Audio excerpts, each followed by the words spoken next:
오늘 여러분들과 함께 지난 3주간 다윗에 관한 이야기를 나눴는데, 오늘 여러분들과 함께 다윗의 이야기에 관한 마무리를 짓는 말씀을 좀 나누려고 합니다. 첫 번째 다윗에 관한 이야기를 우리가 나눌 때 다윗과 사울의 신앙적 캐릭터가 얼마나 다른지, 하나님께서 다윗을 축복하실 수밖에 없는 이유가 무엇인지에 대한 이야기 함께 나눴었고요. 또 지난 주간에 다윗이 엄청난 영적인 은혜를 하늘 문이 열리고 천지가 개벽될 것 같은 그런 성령의 역사를 받은 경험이 없지만 늘 마음속에 하나님 모시고 하나님과 함께 동행하는 삶을 살았던 다윗이 어떤 순간 그에게 고난이 다가왔을 때, 문제 앞에 부딪혔을 때, 골리앗이 그 앞에 섰을 때 그가 가지고 있었던 신앙의 저력이 발휘가 되고 그리고 골리앗도 물리치는 힘을 하나님께로부터 공급받았다라는 이야기를 지난주에 함께 나눴습니다. 오늘 여러분들 설교 제목을 보시면 아실 수 있겠지만, 다윗이 하나님의 뜻대로 살았을 때 다윗과 다윗의 나라는 놀랍게 세워졌습니다. 그러나 다윗이 어느 순간 하나님으로부터 등을 돌리고 그의 신앙적인 거룩한 결단을 포기하게 되었을 때 그가 어떻게 무너져 내렸는지에 대한 이야기도 우리가 함께 좀 나눠보려고 합니다. 한결같은 신앙이 좋죠, 그죠? 사람도 늘 한결같은 사람 좋잖아요. 지난번 만났을 때는 좋았는데 이번 만났을 때는 홀딱 바뀌어가지고 좀 이상해지고 그런 사람들 별로잖아요. 변함없으시기 축원합니다. 신앙생활도 변함없이 살아야 돼요. 목사인 제가 바라볼 때 저분은 늘 한결같아. 20년 전에 우리 교회 개척할 때 처음 만났을 때나 지금이나 똑같아. 앞으로도 똑같을 거야. 저도 그렇게 신앙생활 하고 싶고 그렇게 목회하고 싶거든요. 여러분 모두가 다 한결같은 은혜가 임하시기를 축원합니다. 20세기를 돌아보면 저는 20세기는 인물의 시대라고 말해도 될 만큼 정말 대단한 인물들이 많이 태어났던 시기였습니다. 21세기를 살고 있는 우리가 이 한 세기 동안도 그런 인물들을 만나는 기쁨을 누리기를 원하시고, 또 우리 교회 성도들 가운데서도 그런 자녀들이 좀 이렇게 드러나기를 바라지만, 20세기 지나간 한 100년 동안의 그 한 세기가 위대한 인물들을 많이 배출해 냈었던 데는 그만한 이유가 있다고 생각합니다. 한 세기 자체가 고난의 세기였어요. 1차 세계대전, 2차 세계대전 일어나고, 또 뿐만 아니라 이제 근세라고 하는 한 세대가 시작되면서 과학과 문명이 엄청나게 천지가 개벽될 만큼 바뀌는 그런 시기를 보내면서 어떻게 살아가는 것이 옳은지에 대한 철학적인 그런 개념들이나 또 예술에 대한 어떤 모습들이나 또 과학에 대한 분야나 모든 분야에 있어서, 또 신앙에 관한 분야에서도 대단한 인물들이 많이 나왔던 시기라고 보게 됩니다. 그 중에서도 영국이 낳은 세계적인 철학자 가운데 사상가 중에 한 명이었던 버트란드 러셀이라는 인물이 있었습니다. 이 버트란드 러셀이 굉장히 많은 책을 썼고요. 우리나라에도 그분이 지은 책이 얼마나 되나 하고 제가 예스24라는 인터넷 서점에 들어가 보니까는 어마어마하게 많은 책들이 번역되었고 또 번역되고 있기도 하고, 20세기 초중반을 살았던 사람인데, 초기 시기를 살았던 사람인데도 지금 21세기에도 그분의 책이 영향력을 끼칠 만큼 그런 대단한 사람입니다. 그의 책 가운데 이미 우리나라에도 번역된 2003년에 번역됐는데 파워, 권력이라는 책이 있어요. 이 책을 가지고 오늘 설교의 서문을 좀 열려고 합니다. 이 책은 이렇게 시작됩니다. 권력이란 인간이라면 누구나 가지는 본능이고 탐욕이다. 권력이라는 것은 인간이라면 누구나 다 가지고 있는 그런 본능이에요. 탐욕이고요. 아기를 낳잖아요. 그럼 아기하고 젖먹이 아기하고 이성이 전혀 발달하지 않은 이 젖먹이 아기하고 엄마 사이에도 권력 투쟁이 있거든요. 배고픈데 빨리 밥 줘, 젖 줘 하고 우는 아기와 엄마 지금 바쁘니까 조금만 기다려라고 하는 엄마 사이에도 이 권력 관계가 형성이 되는 거예요. 인간은 힘이라고 하는 것을 갖고 싶어 하고 그 힘을 내 주도적으로 사용하고 싶은 거예요. 이것이 인간의 본능이에요. 결혼하고 나서 초기에 이제 권력 다툼을 하게 되거든요. 이 가정의 주도권을 누가 줄 거냐에 대한 다툼인 겁니다. 친구들은 옆에서 부추기잖아요. 한 달 안에 잡아야 돼.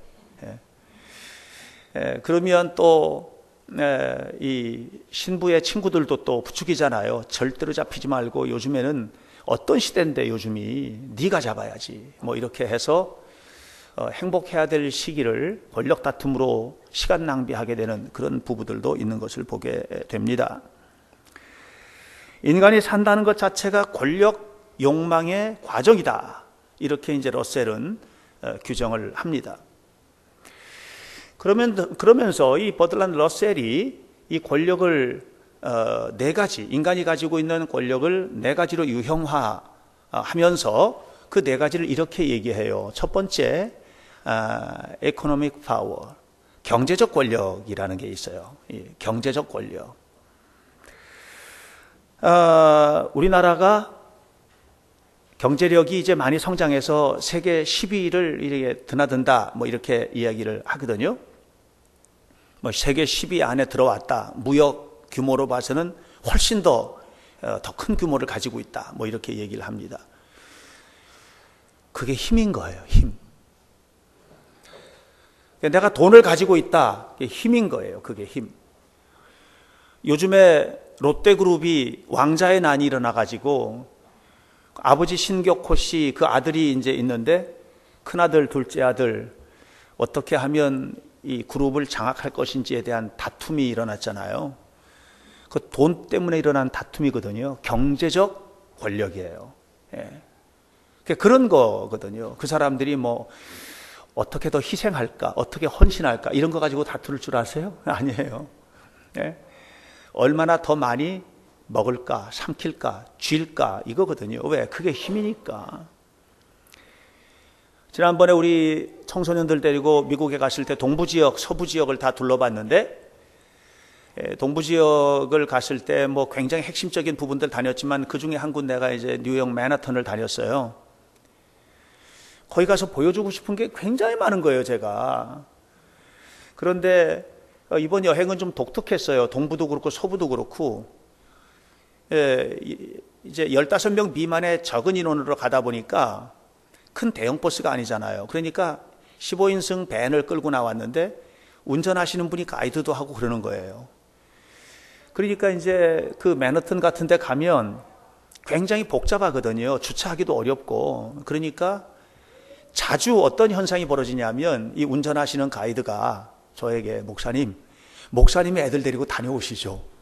이제 그런 일들이 이제 벌어지게 되는 거예요. 그래서 제가 아이들 데리고 굉장히 많이 다녔어요. 그래 걱정하지 마세요. 나는 아이들에게 많이 보여주고 많이 가르치는 게 목적이기 때문에 전혀 염려하지 말고 하여튼 보여줄 수 있는 곳에서는 나만 내려달라. 그리고 어디서 만나자고만 얘기하면 애들 데리고 다니다가 내가 갈게. 이제 이렇게 해서 다녔는데 그 중에 하나가 월스트리트를 가는 거였어요. 세계 경제의 중심이잖아요. 월스트리트가 어떤 곳입니까? 세계 주식의 총화죠. 거기에서 주식 거래가 되고 하는 거, 거기가 어떻게 출렁이느냐에 따라서 세계 경제가 막 흔들리잖아요. 보여주고 싶은 거예요. 근데 이번에 이제 그 맨하탄에 가가지고 제가 느낀 것 중에 하나는 공사판이 엄청나게 많이 벌어졌어요. 너무 공사가 많이 벌어진 거예요. 그래서 교통체증이 심하고 아이들에게 보여주고 싶은 것은 많은데 시간이 막 밀리고 이렇게 되는 현상이 벌어졌어요. 그래서 제가 물어봤어요. 웬 공사가 이렇게 많으냐 그랬더니 작년까지만 해도 없었대요. 근데 올 들어서 유난히 많아졌다는 거예요. 신축 건물 공사하고 건물 리모델링하는 공사하고 하는 이런 일들이 너무 많이 벌어진 거예요. 그러면서 가이드가 하는 얘기가 미국 경제가 살아나고 있는 징조입니다. 미국 경제가 9.11 이후에 무너졌던 또 그 경제 위기 이후에 무너졌던 미국 경제가 살아나고 있는 징조라는 거예요. 힘을 갖는 거예요. 중국이 어떻게 됐어요? 주식이 무너졌죠. 아마 지금 설교 듣는 분 가운데 중국 주식 투자하신 분은 마음도 무너지실 텐데, 지금 6월 중순부터 7월 말까지 중국 주식에 약 30%의 거품이 거쳤어요. 7월 한 달 동안만도 14%의 주가가 떨어졌어요. 이게 지금 심각해. 더 무너진다는 거예요. 중국이 아무리 강력한 대국으로 세워진다 하더라도 경제가 무너져 버리면 끝장나는 겁니다. 경제가 그만큼 중요해요. 그래서 어떻게 경제적인 권력을 쥐느냐라고 하는 것이 중요하단 말이에요. 저는 우리 성도들이 경제적 힘을 갖게 되시기 축원합니다. 예. 돈 많이 벌고 살라는 거예요. 예. 여러분 힘있게 세워지시길 바랍니다. 예. 두 번째 힘은 뭐냐면 밀리터리 파워, 군사력이에요. 군사력.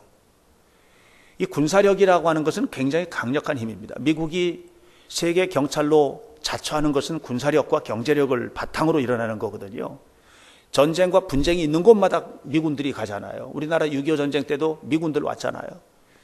엄청나게 많은 사람들이 죽었어요. 와서. 이 군사력이 뭡니까? 힘이거든요. 무력의 힘이에요. 굉장히 강력한 힘이에요. 이 힘이 중요하다는 거죠. 북한이 왜 저렇게 자꾸만 핵을 개발하려고 하고 그렇게 합니까? 이것 가지고 힘장난을 하겠다는 거거든요.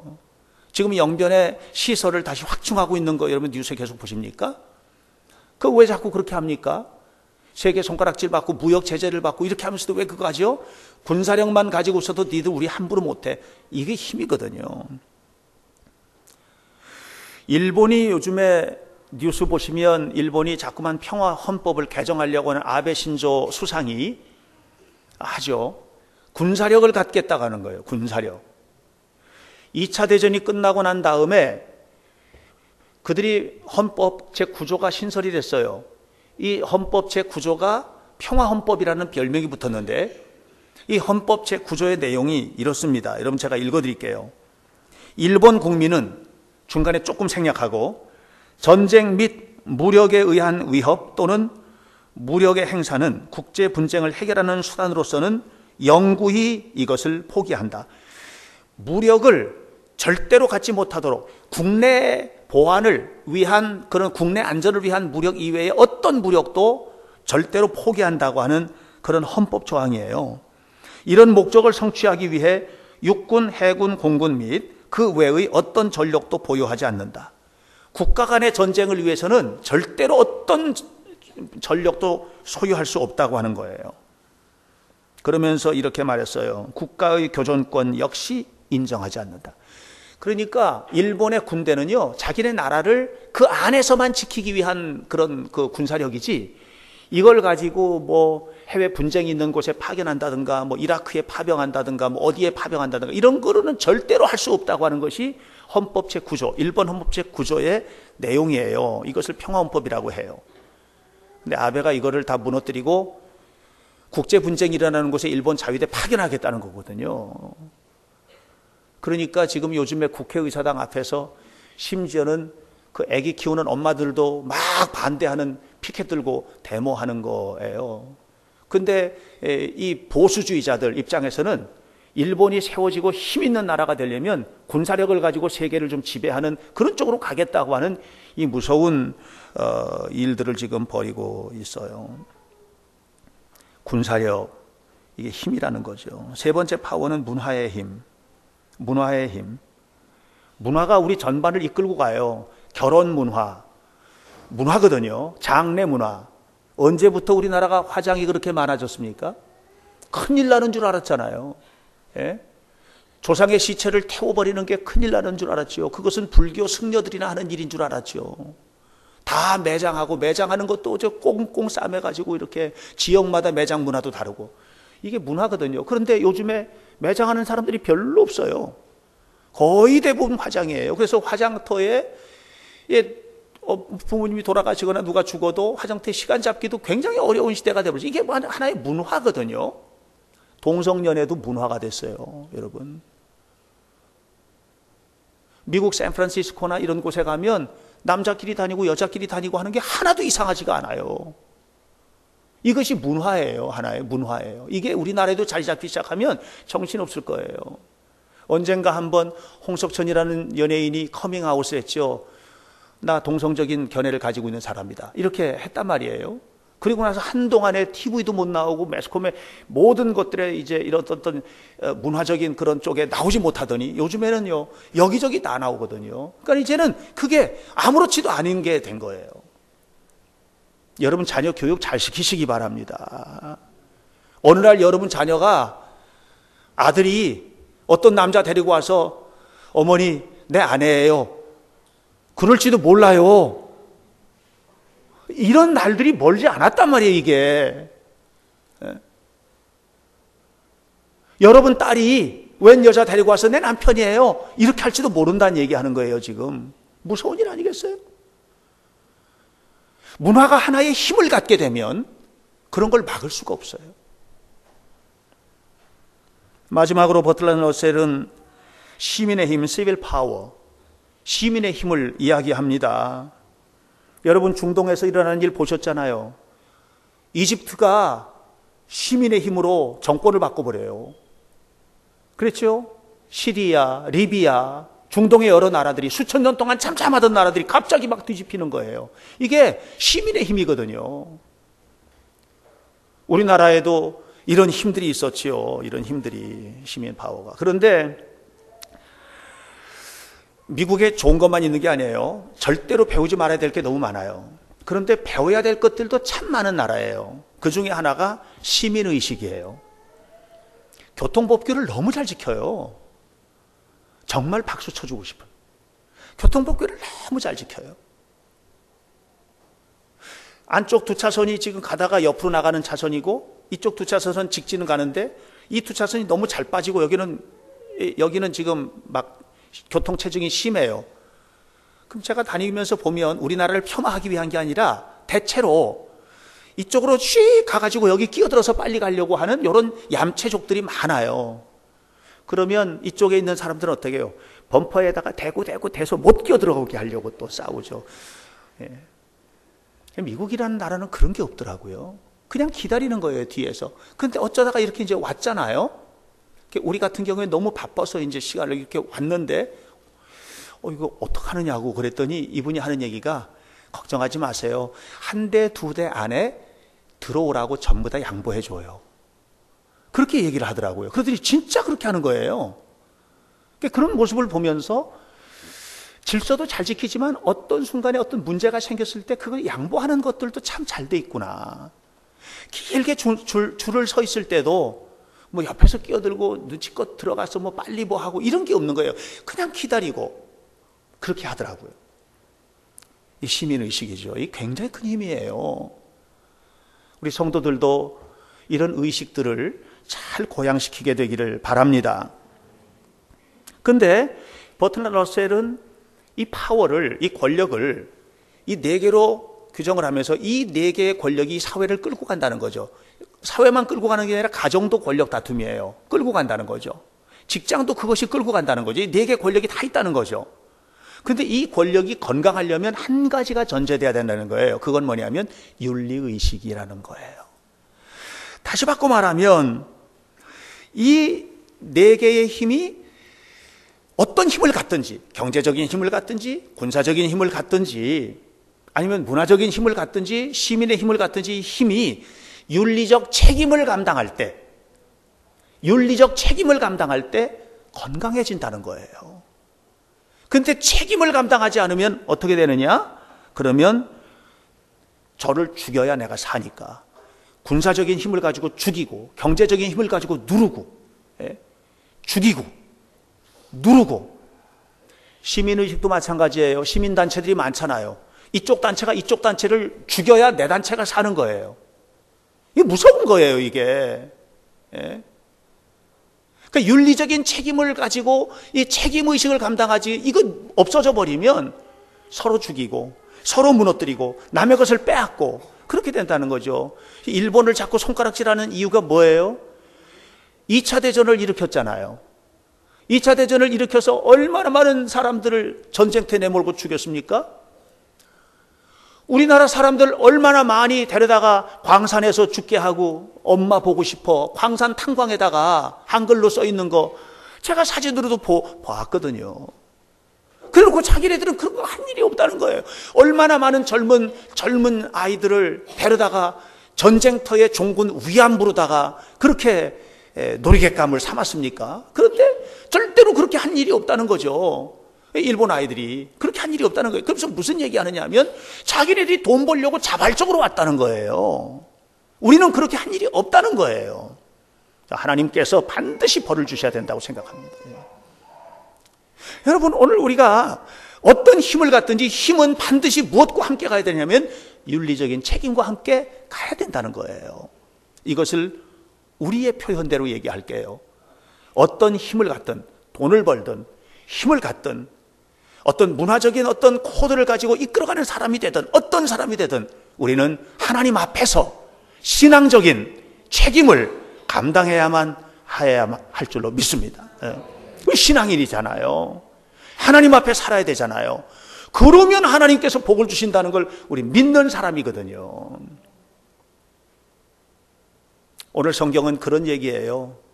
다윗이 그가 권력자가 되고 힘을 갖게 되죠. 다윗이 왕이 처음 되었을 때 다윗의 나라는 남북으로 나뉘어져 있었어요. 남북 분열은 다윗이 죽은 다음에 솔로몬이 죽은 다음에만 있었던 일이 아니고 다윗이 왕이 되기 전에 이미 남북 분열이 있었어요. 그런데 이 두 나라가 하나가 돼서 강력한 힘을 갖게 되었을 때 하나님이 얼마나 축복하셨는지 몰라요. 그러나 그런 다윗의 그런 엄청난 축복이 신앙적 결단을 멀리하고 하나님 앞에 바로 사는 것을 무너뜨려 버렸을 때 얼마나 처참하게 무너졌는지 완전히 시궁창이 되어버리는, 다윗의 왕국이 완전히 쓰레기통이 되어버리는 그런 삶을 우리는 성경을 통해서 보게 되는 거예요.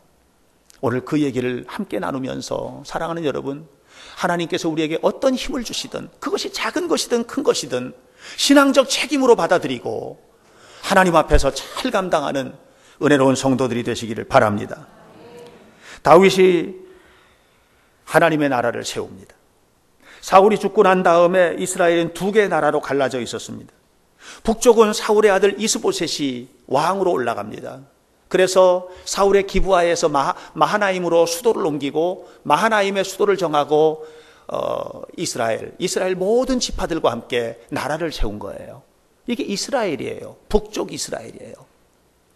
이때 다윗은 남쪽의 헤브론에 나라를 세웁니다. 유다 지파와 더불어서. 그래서 유다 지파의 왕국을 헤브론을 중심으로 해서 나라를 세우게 되는 겁니다. 그런데 이 두 개의 나라가 하나가 됩니다.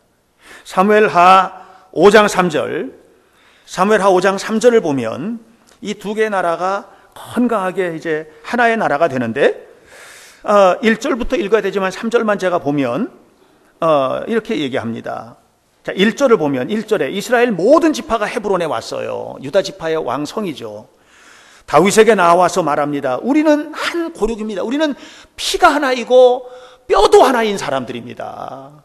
우리의 뼈와 이 고기 덩어리와 피가 우리는 하나인 사람들입니다라고 이야기를 합니다. 그러면서 3절에 보니까 헤브론의 모든 이스라엘 장로들이 모여서 다윗 왕에게 그렇게 얘기합니다. 다윗 왕과 함께 하나님 앞에서 언약을 맺죠. 그리고 다윗에게 기름을 부어서 이스라엘의 왕으로 삼았다, 이렇게 이야기를 하고 있습니다. 얼마나 은혜롭고 얼마나 복된 일인지 모릅니다. 너무너무 아름다운 일이죠. 너무너무 행복한 일이에요. 그래서 나라가 하나의 나라가 된 겁니다. 그리고 났는데 하나님께서 축복하시는 거예요. 사무엘하 8장 14절을 보니까 다윗이 나가서 전쟁하는 곳마다 이기는 거예요. 그런데 8장 14절을 보면 이렇게 얘기합니다. 끝에 다윗이 어디로 가든지 이겼더라, 이렇게 하지 않고 여호와께서 이기게 하셨더라. 하나님께서 다윗의 배후에 있는 거예요. 여호와께서 이기게 하셨더라. 하나님께서 여러분을 이기게 하시기를 축원합니다. 하나님께서 여러분의 삶을 이기게 하시기를 축원합니다. 하나님께서 여러분의 자녀들을 이기게 하시기를 축원합니다. 세워주시기를 축원합니다. 어떻게 살았길래 그랬을까? 15절 보니까 8장 15절에 다윗이 온 이스라엘을 다스리는데 모든 백성에게 정의와 공의를 행했다. 모든 백성에게 정의와 공의를 행했다라고 그렇게 이야기를 하고 있어요. 여러분, 다윗이요, 왕이 되는 것부터 달랐던 거예요. 다윗이 왕이 되는 과정을 보면 사무엘하 2장을 보면 이제 다윗이 왕이 되는 장면들 뭐 이렇게 이제 쭉 이제 나오게 되는데요. 다윗이 왕이 되는 과정에서도 사무엘하 2장 4절에 보니까 헤브론에서 왕이 될 때도 자기가 원해서 다 모아가지고 내가 이제 왕이 되겠다. 그러니까 유다 지파들은 다 나를 따르라. 이게 아니에요. 유다 지파의 모든 백성들이 다윗에게 몰려와서 당신이 왕이 되어 주시길 원합니다 하고 다윗에게 기름을 부어서 왕이 된 거예요. 개인의 욕망을 따라서 된 것이 아닌 거예요. 이것을 다윗은 하나님께서 세워주셨다라고 그렇게 고백하는 겁니다. 여러분, 여러분의 삶의 자리를 하나님 세워주셨음을 믿으십니까? 여러분, 지금 있는 자리가 불만스럽고 불편스러우십니까? 여러분, 그게 아니에요. 여러분의 믿음과 삶을 보시고 그 자리에 지금 세워주신 거예요. 거기에는 다 하나님의 뜻이 있고 하나님의 이끄심이 있어요. 고통의 자리에서마저도. 제가 새벽에 그런 고백을 했지만 너무 여행하는 동안에 잠이 안 오고 막 너무 힘드니까 그래서 기도를 하는 거예요. 하나님, 저 잠 좀 자게 해주세요. 근데 말짱하게 잠이 안 오는 거예요. 하나님이 응답을 하나도 안 해주시는 거예요. 너무 고통스럽잖아요. 애들 데리고 여행을 하고 이끌어야 되는데 사흘씩 잠을 못 자니까.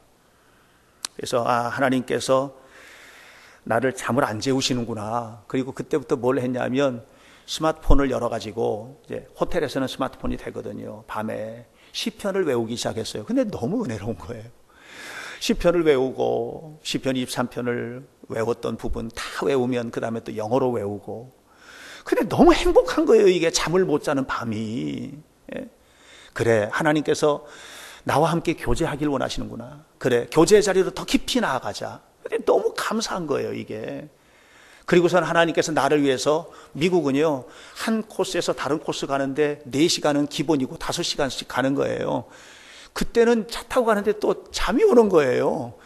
낮에는 하나님께서 나를 위해서 길게 가게 하시고 잠자게 하시고 밤에는 또 밤새도록 말씀 묵상하게 하시고. 여러분, 우리가 은혜 가운데 살면 다 은혜로 되는 거거든요. 다윗이 사무엘하 5장에서 전체 이스라엘의 왕이 될 때에도 자기가 왕 되고 싶어서 된 거 아닙니다. 이스라엘의 모든 지파 아까 읽었잖아요. 다 와가지고 왕이 되도록 세워주셨던 거거든요. 다윗은 지금부터 3,000년 전, 약 3,000년 전 사람이에요.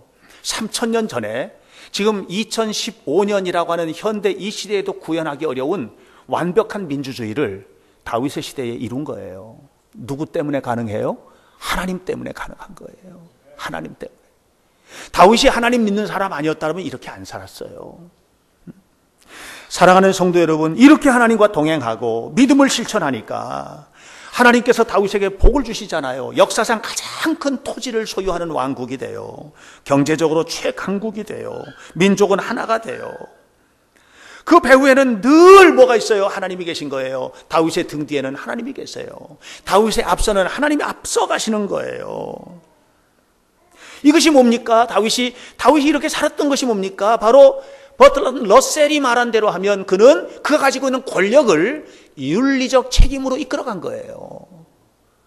여러분, 오늘 우리가 무슨 일을 하든 간에 내가 큰 걸 가졌든 작은 것을 가졌든 내가 가지고 있는 것을 가지고 하나님 앞에 신앙적 책임을 감당할 때 하나님은 우리를 축복하실 줄로 믿습니다.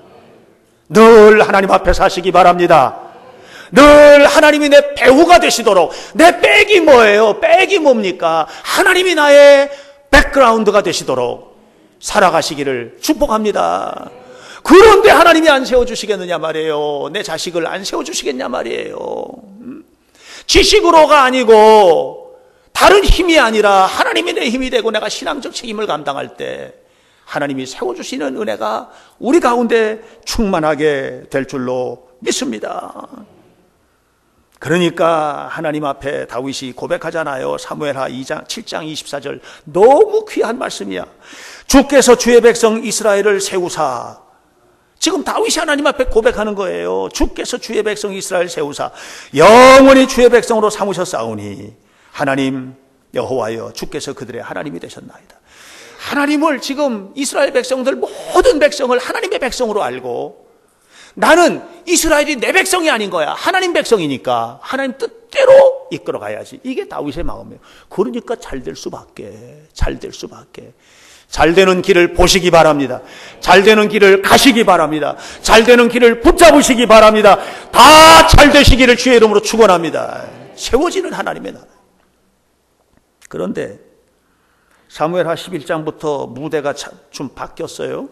무대가 바뀌었어요. 그토록 아름다웠던 다윗의 왕국이 한순간에 무너지기 시작하는 것을 보고 그 속에는 뭐가 있었냐? 간음, 살인, 배반, 배신, 모반, 불신앙 이런 모든 것이 사무엘하 11장부터 24장까지의 그냥 주렁주렁 열매가 맺혀져 있는 거예요.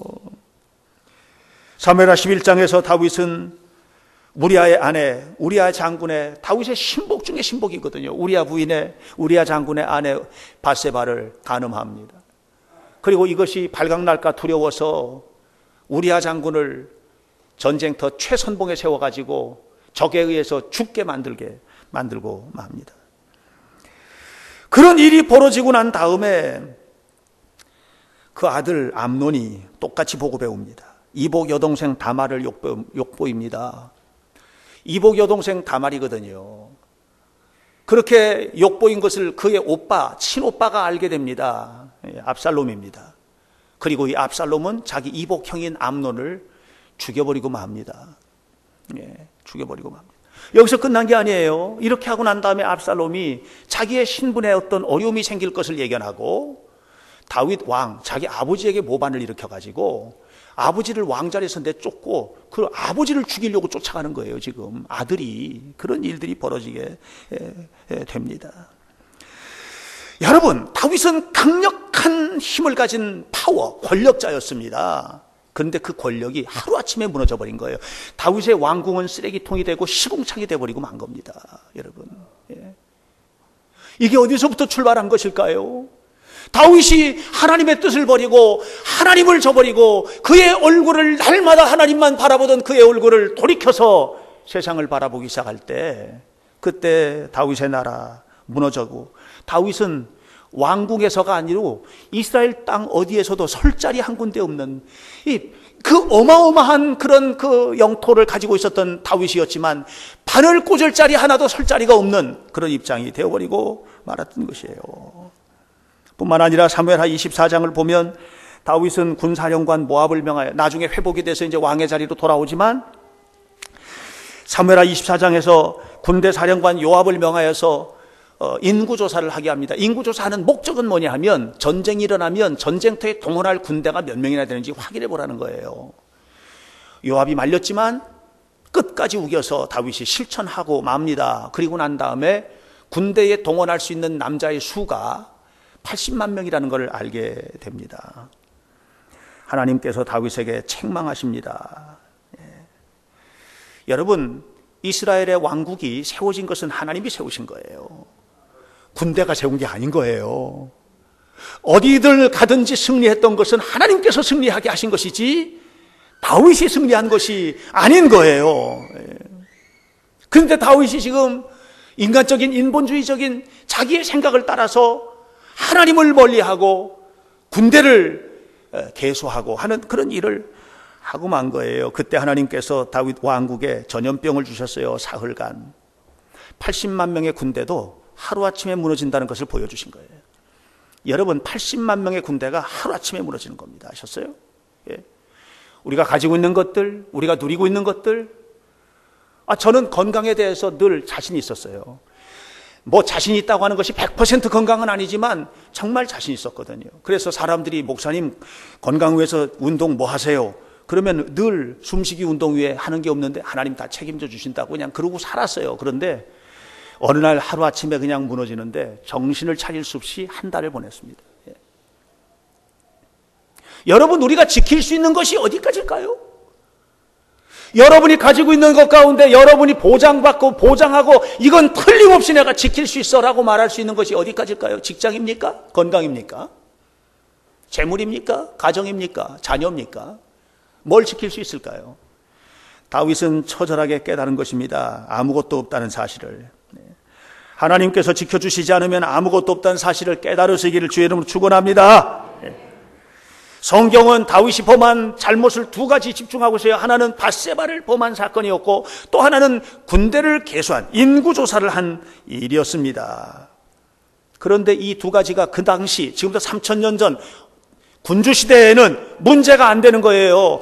다윗이 하나님을 믿는 믿음의 사람이 아닌 이방 왕이었다면 전혀 문제가 안 되는 거예요.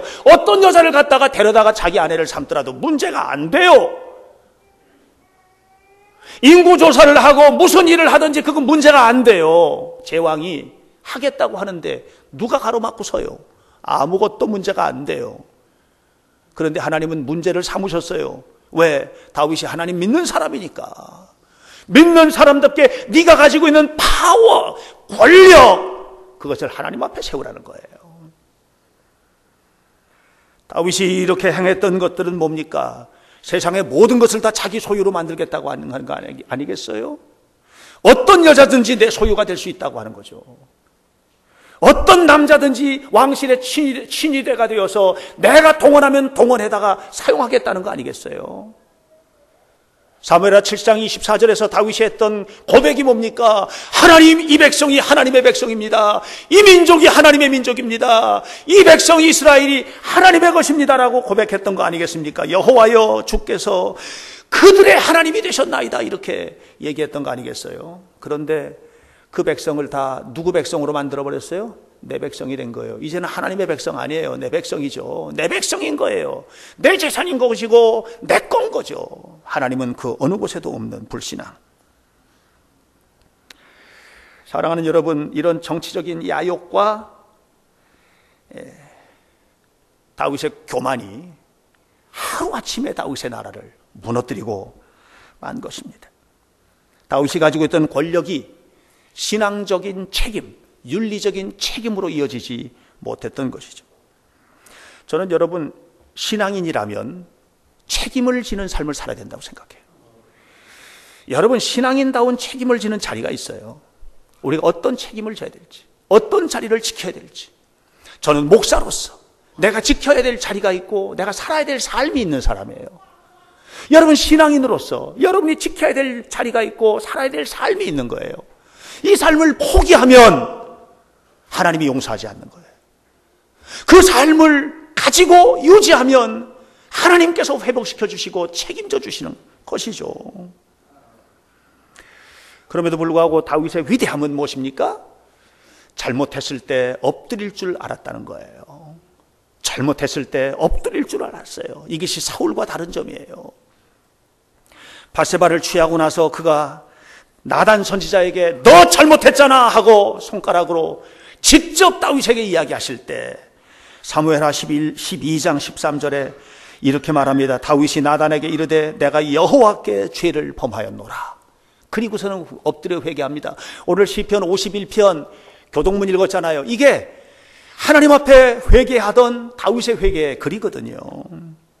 시편 51편 이렇게 말합니다. 하나님이여 주의 인자를 따라 내게 은혜를 베푸시며 주의 많은 긍휼을 따라 내게 나의 죄악을 치워 주옵소서. 나의 죄악을 맑게 씻어 주옵소서. 나의 죄를 깨끗하게 제해 주옵소서. 나는 내 죄가 무엇인지를 압니다. 내 죄가 내 눈앞에 있습니다. 하나님 나를 용서해 주옵소서. 그러잖아요. 10절에 하나님 내 안에 내 마음을 정결하게 해 주옵소서. 정직한 영을 새롭게 해 주옵소서. 나를 주님 앞에서 쫓아내지 말아 주옵소서. 성령을 거두지 마옵소서. 구원의 즐거움을 회복시켜 주옵소서. 내 심령을 새롭게 해 주옵소서. 그러잖아요. 그리고 회개하잖아요. 하나님께서 그를 붙드시는 거예요. 시편 6편 6절에 뭐라고 합니까? 하나님 앞에 울면서 밤을 보내는데 얼마나 눈물을 흘렸는지 침상이 눈물에 둥둥 떠다니고 내 요를 적시나이다. 얼마나 눈물을 흘렸는지 그 눈물에 요가 펑펑 젖어버릴 정도로 그렇게 회개했다는 거 아니에요. 그러니까 죄악에도 불구하고 하나님이 쓰시는 거예요. 어떤 사람은 교만해서 죄를 짓고도 죄가 뭔지를 몰라요. 그러니까 사울처럼 망하는 거예요. 여러분, 망하는 자리에 서지 마시길 바랍니다. 의롭게 세워지시길 주의 이름으로 축원합니다. 그래서 다시 한번 하나님께서는 다윗을 그의 손안에 두시고 그를 세워주시잖아요. 오늘 여러분, 우리가 죄를 지었다고 해서 끝장나는 게 아니에요. 다시 한번 하나님의 손안에 들어갈 수가 있어요. 다시 한번 하나님의 은혜 안에 들어갈 수가 있는 거예요. 다시 한번 하나님의 축복 속에 살 수가 있는 거예요. 죄를 지은 것이 끝나는 게 아니에요. 회개는 우리가 하나님의 손에 다시 잡히는 축복이에요. 그러므로 여러분, 하나님 앞에 가슴을 찢으면서 회개하고 엎드려 기도할 때 주님은 우리를 새롭게 해 주실 줄로 믿습니다. 우리는 크든 작든 권력을 가진 자예요. 권력을 가졌어요. 힘을 가졌단 말이에요. 가정에서도 경제적인 주도권을 아내가 가질 거냐 남편이 가질 거냐, 그 싸울 게 없어요. 누가 가지면 어때요? 오늘 우리는 내가 가지고 있는 것이 크든 작든 이 권력을 가지고 뭘 해야 돼요? 신앙적 책임을 어떻게 감당할 것인가? 하나님 앞에 어떻게 살 것인가? 하나님 앞에 어떻게 예배할 것인가? 하나님 앞에 어떻게 헌신할 것인가? 이것을 생각할 줄 알 때 하나님은 그 손 안에 우리를 담으시고 세워주시는 것입니다. 세워주시기를 축원합니다. 세워지시기를 축원합니다. 세움받게 되시기를 축원합니다. 여러분과 여러분의 자녀, 우리의 모든 삶이 아름답게 세워져 하나님께 영광을 돌려 절대로 무너지는 삶, 무너지는 건강, 무너지는 경제, 무너지는 가정, 무너지는 자녀, 이거 우리하고 다른 얘기예요. 다른 나라 얘기예요. 세워지는 나라, 세워지는 가정, 세워지는 경제, 세워지는 건강, 세워지는 삶, 하나님께서 하실 것입니다. 이 모든 은혜가 여러분 가운데 충만하시기를 간절히 축원합니다. 기도하겠습니다. 살아계셔서 역사하시는 거룩하신 하나님, 우리의 삶을 세워주시는 것을 감사합니다. 우리 날마다 하나님 앞에 바른 책임을 가지고, 신앙적 책임을 가지고, 윤리적 책임을 가지고 살아갈 수 있도록 도와주시고, 이 책임을, 이 예배의 책임을, 기도의 자리를 지키는 책임을, 지도자로서의 책임을, 또 우리가 가진 자로서의 책임을 잘 감당해 나감으로 말미암아 우리 하나님의 영광이 우리 속에 풍성하게 하시고, 우리 모두 다 복되게 세워지고 우리의 자녀가 아름답게 세워져 갈 수 있도록 은혜를 베푸시옵소서. 예수님의 이름으로 기도하옵나이다. 아멘.